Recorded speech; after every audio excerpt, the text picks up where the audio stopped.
ছাব্বিশে বাংলায় বিজেপির মুখে বঙ্গ বিজেপি নেতাদের বৈঠকের সিদ্ধান্ত। নেটওয়ার্ক 18-এর কনক্লেভে জানালেন অমিত শাহ।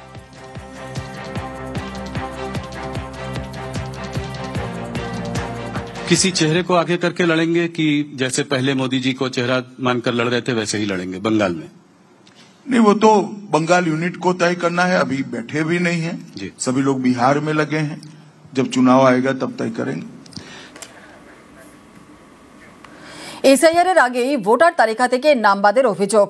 কোথাও আবার তালিকায় নাম নেই খোদ বিএলওর মা বাবারই। কোচবিহার থেকে মালদা অভিযোগ ভুরি ভুরি।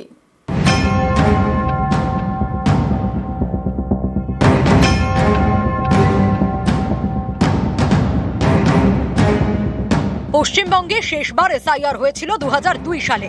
এই ভোটার তালিকার ভিত্তিতেই এবছর রাজ্যে এসআইআর হওয়ার কথা, কিন্তু 2002-এর এই তালিকা ঘিরে ভুরি ভুরি অভিযোগ। কোচবিহার থেকে মালদা, কোথাও ভোটার তালিকা থেকে বাদ গিয়েছে 500 নাম, কোথাও আবার জীবিত ভোটারের নাম মৃত ভোটারের তালিকায়। কোথাও তো বুথ লেভেল অফিসারের মা বাবার নামই খুঁজে পাওয়া যাচ্ছে না 2002 সালের ভোটার তালিকায়।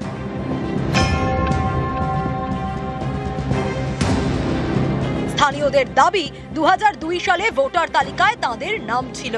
2024-এর লোকসভা নির্বাচনে ভোটও দিয়েছেন, কিন্তু এখন ভোটার তালিকায় নাম নেই। কোচবিহারের খাপাইডাঙ্গা এলাকার 303 নম্বর বুথে এমন ভোটারের সংখ্যা কম করে 500 বলে দাবি।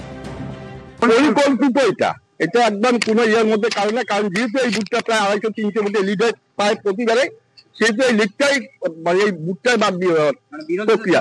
শুনলাম আমার বলে নামে নাই। আমার তো ঠাকুরদা পর্যন্ত এখানে বাপ ঠাকুরদা ভোট দিছে, আর আমরা ভোট দিবা দিছে। বর্তমানে আমার ভোটে নাম নাই। 2002 সালের যে ভোটার লিস্ট, হ্যাঁ ওর নাম আছে। মালদার চাঁচল থানাপাড়ার বাসিন্দা শ্যামল দাস, পেশায় ভ্যান চালক। এসআইআর এর আবহে ভোটার তালিকা যাচাই করতে গিয়ে চক্ষু চড়ক গাছ। তিনি জীবিত, কিন্তু ভোটার তালিকায় মৃত হিসেবে দেখানো হয়েছে বলে অভিযোগ। তার নামের পাশে লেখা ডিলিটেড, অথচ 2024-এর লোকসভা নির্বাচনেও ভোট দিয়েছেন তিনি। 3-4 দিন আগে আমাদের পাড়ার একজন দেখে বলল তোমার 25-এ নাম নাই। নাম আমার ছিল ভোটে 24-এ। তখন ডিলিট দেখাচ্ছিল না, এখন ডিলিট দেখাচ্ছে। কেন হলো এমনটা? আমার বাবা মারা গেছিল, বাবার নাম না কাটতে ছেড়ে আমার নাম কেটে দিয়েছে। অভিযোগ করেছেন কোথাও? হ্যাঁ, অনলাইনে করেছি। আলিপুরদুয়ারের কালচিনিতে আবার খোদ বিএলওর মা বাবারই নাম নেই 2002-এর ভোটার তালিকায়। যাদের মানে বয়সটা বেশি হয়ে গেছে ওদের তো ডকুমেন্টই পাওয়া যাবে না, না হলে তো মানে আমাদের মানে মুশকিল হয়ে যাবে। মানে এখানকার লোকদের যদি ভোটার কার্ডে নামই না থাকে। 2002 সালের লিস্টে নাম নেই প্রাক্তন পঞ্চায়েত সদস্যেরও। তাহলে এই যে নাম নেই, এটা নিয়ে কি আতঙ্কিত আছেন আপনারা? হ্যাঁ, কেন নাম নেই? এতদিন থেকে নাম ছিল, এখন নাম নেই, হঠাৎ এটা কি হতে পারে? নিউজ 18 বাংলা। পশ্চিমবঙ্গে চালু হয়েছে এসআইআর, কিন্তু ভোটার তালিকায় নাম উঠবে কিভাবে? চিন্তায় অনাথ আশ্রমের আবাসিকরা, কারণ অনেকেই মা বাবার পরিচয় জানে না। তাদের নাম 2002 সালের ভোটার তালিকায় ছিল কিনা সেটাও জানা সম্ভব নয়। তাহলে এবার কি হবে? এই একই প্রশ্নের উত্তর খুঁজছেন গৃহহীন ভবঘুরে থেকে যৌনকর্মীদের ছেলেমেয়েরা।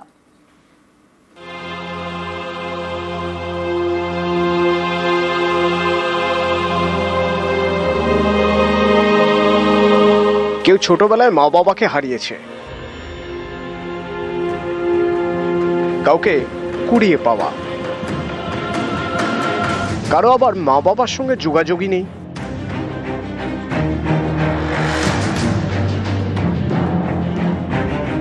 সকলেরই ঠিকানা অনাথ আশ্রম। তাদের মধ্যে অনেকেই সদ্য 18, ভোটার তালিকায় নাম তুলবেন, কিন্তু কিভাবে? এ নিয়েই বাড়ছে চিন্তা, কারণ পশ্চিমবঙ্গে স্পেশাল ইন্টেন্সিভ রিভিশন চালু করেছে নির্বাচন কমিশন। এর আগে শেষবার এসআইআর হয়েছিল 2002 সালে। সেই তালিকায় নিজের নাম থাকলে অথবা মা বাবার মধ্যে কারো নাম থাকলেই হবে, তাহলে আর কোনো নথির প্রয়োজন নেই। অনাথ আশ্রমের আবাসিকদের বক্তব্য, তারা তো অনেকেই মা বাবার পরিচয়ই জানেন না। তাহলে তাদের নাম 2002 সালের ভোটার তালিকায় ছিল কিনা কিভাবে জানবেন? সেক্ষেত্রে কিভাবে ভোটার লিস্টে নাম উঠবে? কিভাবেই বা ভোট দেবেন?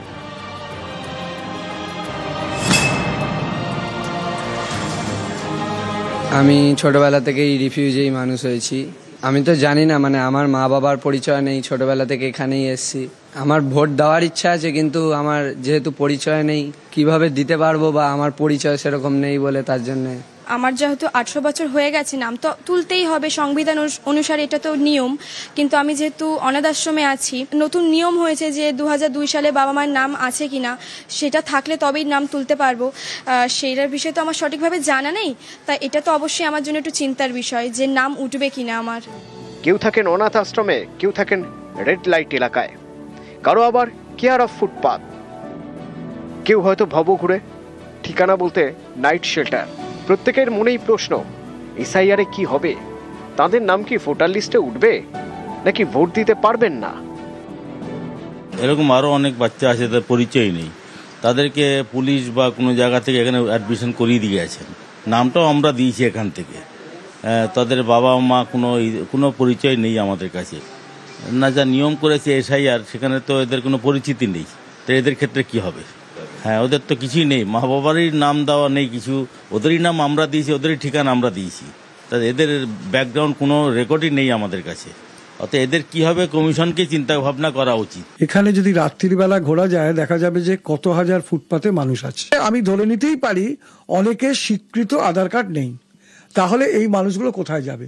এটা কেন্দ্রীয় সরকারের ভাবনা চিন্তা করা উচিত, বা নির্বাচন কমিশনের, যেহেতু সে ভারতবর্ষেই জন্মেছে কিন্তু প্রকৃতপক্ষে সময় মতো কাগজ তৈরি করতে পারেনি, তাহলে সে কি ভারতের বাইরে চলে যাবে? এই ব্যাপারে আমার মনে হয় চিন্তাধারা করা উচিত। জনগণের যে একটা ক্ষোভের জায়গা, জনগণের যে একটা দুশ্চিন্তা, তাদের কপালে যে ভাঁজ পড়েছে, সেইটা নিয়ে কিন্তু তৃণমূল কংগ্রেস দৃষ্টি আকর্ষণ করছে। কিসের হারার ভয়? যে আপনি এখানে বাংলাদেশি বলছেন, বিহারেও বললেন, কিন্তু ভূগোলটা দেখে দেখা যাচ্ছে যে বাংলাদেশ না হয় আমাদের সঙ্গে বর্ডার আছে, কিন্তু বাংলাদেশ অন্যান্য রাজ্যের সঙ্গে নর্থ ইস্টে, উত্তর পূর্ব ভারতে আছে, সেইখানে কিন্তু এসআইআর হচ্ছে না। ক্যামেরায় খোকন দাসের সঙ্গে ইরণ রায় বর্মন, নিউজ 18 বাংলা। 4 ভাই বোন এনআরসির আওতায়, কি হবে তাদের? সুইসাইড নোটে নাকি এমনই লিখে গিয়েছেন নাগরপাড়ার প্রদীপ কর। প্রতিবেশীদের দাবি, এসআইআর ঘোষণার পর এনআরসি নিয়ে তার আতঙ্কে আরও বেড়ে গিয়েছিল।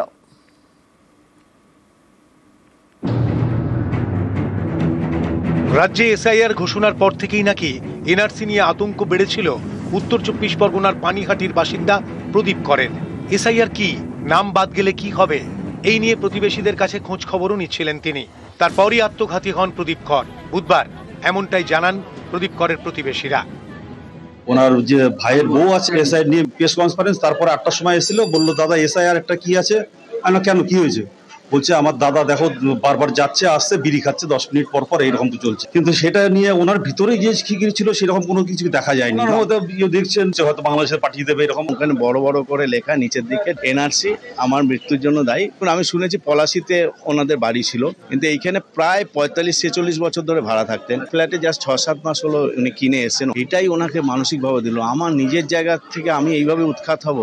কেউ বলছে 2002 সালে লিস্টে নাম ছিল, তাতেও শান্তি হয় না। মানুষের ভেতরে যখন আঘাত লাগে তখন এইভাবে থামানো যায় না। শুধু নিজের জন্য নয়, 4 ভাই বোনকে নিয়েও চিন্তায় ছিলেন প্রদীপ কর। তাঁর দেহের পাশে যে ডায়েরি মিলেছে সেখানে প্রতি লাইনে এনআরসির উল্লেখ। প্রদীপ করের আত্মীয় জানিয়েছেন তাঁর 4টি আঙুল কাটা ছিল, তাই লিখতে অসুবিধা হতো। ফলে তাঁর লেখা খুব একটা পরিষ্কার নয়। ডান হাতের কোনো আঙুলই ছিল না, মানে অর্ধেক ছিল না। খাওয়া দাওয়া কি ডান হাতে না বাঁ হাতে করতে পারে নাকি? লিখতে তো 4টে আঙুল থাকা মানে না থাকা মানে লিখতে পারে। হাফ এন্ড হাফ ছিল, 4টে আঙুল একদম ছিল না। তা এই নোট থেকে কিছু লেখা আমরা উদ্ধার করতে পেরেছি। ডায়েরিতে লেখা রয়েছে 4 বোন ভাই এনআরসির আওতায়, এদের কি হবে? আমরা এখন কি করব? এই ডায়েরিকেই প্রাথমিকভাবে প্রদীপ করের সুইসাইড নোট হিসেবে দেখছে পুলিশ। এখানে আরো লেখা রয়েছে তার বাড়ি নদিয়া জেলায়।